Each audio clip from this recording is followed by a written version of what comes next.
हर हर महादेव सभी को। सनातन धर्म में अनंत चतुर्दशी का व्रत बहुत ही खास माना जाता है। अनंत चतुर्दशी को अनंत चौदस के नाम से भी जाना जाता है। इस दिन भगवान विष्णु की उपासना की जाती है, लेकिन इसी दिन गणेश जी का विसर्जन भी होता है। अनंत चतुर्दशी के दिन बप्पा की मूर्ति का विसर्जन बहुत ही प्रचलित व लोकप्रिय है। इस दिन लोग बड़ी धूमधाम और गाजे बाजे के साथ बप्पा की मूर्ति का विसर्जन करते हैं और फिर से बप्पा को घर आने की प्रार्थना करते हैं। भाद्रपद माह के शुक्ल पक्ष की चतुर्दशी को गणेश उत्सव की शुरुआत होती है। यह उत्सव भाद्रपद माह के शुक्ल पक्ष की चतुर्दशी तिथि तक चलता है। इस दौरान बप्पा 10 दिनों के लिए सभी के घरों में विराजते हैं। हिंदू पंचांग के अनुसार भाद्रपद माह के शुक्ल पक्ष की चतुर्दशी तिथि को अनंत चतुर्दशी का त्योहार मनाया जाता है। इस बार अनंत चतुर्दशी 17 सितंबर मंगलवार को मनाई जाएगी। अनंत चतुर्दशी की पूजा के पश्चात इस दिन अनंत सूत्र बांधा जाता है। ये खास सूत्र कपास या रेशम का बना होता है और इस सूत्र से 14 गांठें बांधी जाती हैं। इस दिन भगवान गणेश से जुड़ी कई झांकियां भी निकाली जाती हैं। इस बार अनंत चतुर्दशी की तिथि का आरंभ 16 सितंबर को दोपहर 3:10 से शुरू हो जाएगी और इस तिथि का समापन 17 सितंबर को सुबह 11:44 तक होगा। उदया तिथि के अनुसार अनंत चतुर्दशी इस बार 17 सितंबर दिन मंगलवार को मनाई जाएगी। अनंत चतुर्दशी के दिन गणेश जी का विसर्जन किया जाता है। इस दिन गणेश जी के विसर्जन के लिए सबसे शुभ मुहूर्त दोपहर 3:20 से शाम 4:50 तक रहेगा। यह बहुत ही शुभ मुहूर्त है।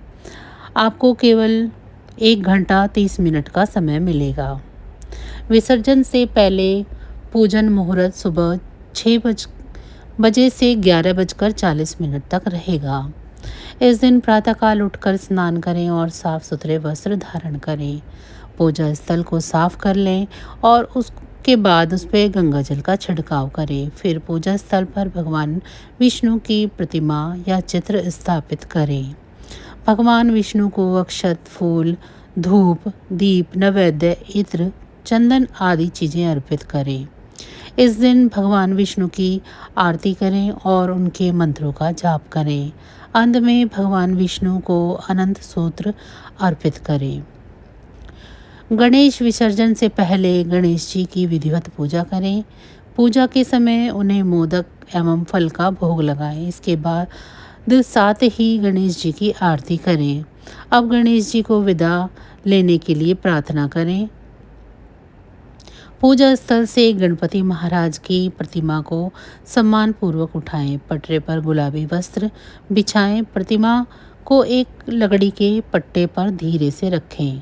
लकड़ी के पटरे को पहले गंगा जल से उसे पवित्र जरूर कर लें। गणेश मूर्ति के साथ फल, फूल, वस्त्र एवं मोदक रखें। थोड़े चावल, गेहूं और पंचमेवा रखकर पोटली बनाएं। उसमें कुछ सिक्के भी डाल दें। इस पोटली को गणेश जी की प्रतिमा के पास रखें। अब गणेश जी की मूर्ति को किसी बहते हुए जल में विसर्जित कर दें। गणपति जी का विसर्जन करने से पहले फिर से उनकी आरती करें। आरती के बाद गणपति जी से मनोकामना करें। महाभारत की कथा के अनुसार कौरवों ने छल से जुए में पांडवों को हरा दिया था। उसके बाद पांडवों को अपना राजपाट त्याग कर वनवास जाना पड़ा। इस दौरान पांडवों ने बहुत कष्ट उठाए। एक दिन भगवान श्री कृष्ण पांडवों से मिलने वन पधारे। भगवान श्री कृष्ण को देखकर युधिष्ठिर ने कहा, हे मधुसूदन, हमें इस पीड़ा से निकालने का और दोबारा राजपाट प्राप्त करने का उपाय बताएं। युधिष्ठिर की बात सुनकर भगवान ने कहा, आप सभी भाई पत्नी समेत भाद्र शुक्ल चतुर्दशी का व्रत रखें और अनंत भगवान की पूजा करें। इस पर युधिष्ठिर ने पूछा कि अनंत भगवान कौन हैं, इनके बारे में हमें बताएं।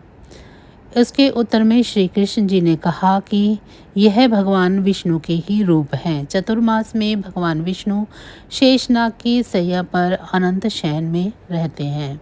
अनंत भगवान ने ही वामन अवतार में 2 पग में तीनों लोगों को नाप लिया था। इनके न तो आदि का पता है न ही अंत का, इसीलिए यह अनंत कहलाते हैं। अतः इनके पूजन से आपके सभी कष्ट समाप्त हो जाएंगे। इसके बाद युधिष्ठिर ने परिवार सहित यह व्रत किया और पुनः उन्हें हस्तिनापुर का राजपाट मिला।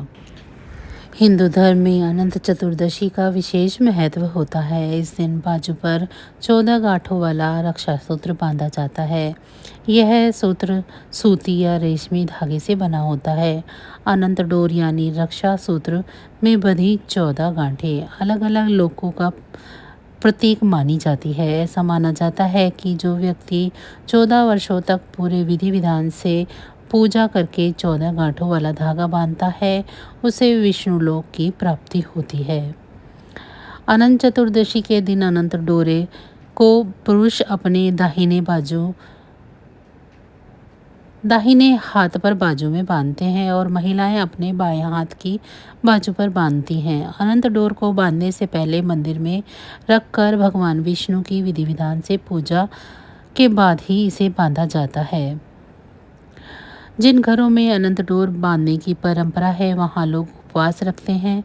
अनंत रक्षासूत्र हाथ में 14 दिनों तक बांधकर रखनी चाहिए और 14 दिन के बाद उसे उतारकर पूजा के स्थान पर रख देना चाहिए।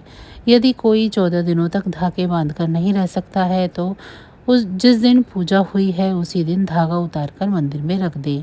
अनंत सूत्र बांधने के 14 दिन तक मदिरा या तामसिक भोजन का सेवन नहीं करना चाहिए।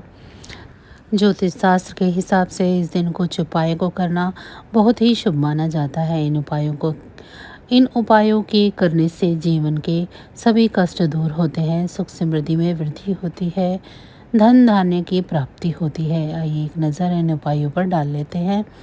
अनंत चतुर्दशी के दिन कलाई पर रक्षा सूत्र जरूर बांधें। सूत्र में 14 गांठें होनी चाहिए जो 14 लोकों का प्रतीक होती है। ऐसा करने से देवी देवताओं का आशीर्वाद प्राप्त होगा, रोग और कष्टों से मुक्ति मिलती है, अन्य कई समस्याओं से भी छुटकारा मिलता है। अनंत चतुर्दशी के दिन एक कलश में 14 लौंग और कपूर को एक साथ जलाएं। फिर इस कलश को चौराहे पर रख दें। वहीं घर के मुख्य द्वार, किचन, पूर्व दिशा में से किसी एक जगह पर घी का पंचमुखी दिया जलाएं। ऐसा करने से बुरी नज़र से छुटकारा मिलता है, सुख समृद्धि में वृद्धि होती है। अनंत चतुर्दशी के दिन पूजा के समय भगवान विष्णु को गुड़ का भोग अर्पित करें। ऐसा करने से श्री हरि प्रसन्न होते हैं, अन्न और धन का भंडार सदैव भरा रहता है। अनंत चतुर्दशी के दिन सत्यनारायण भगवान की पूजा कराना अत्यंत शुभ माना जाता है। सत्यनारायण कथा को पढ़ना या सुनना भी चाहिए।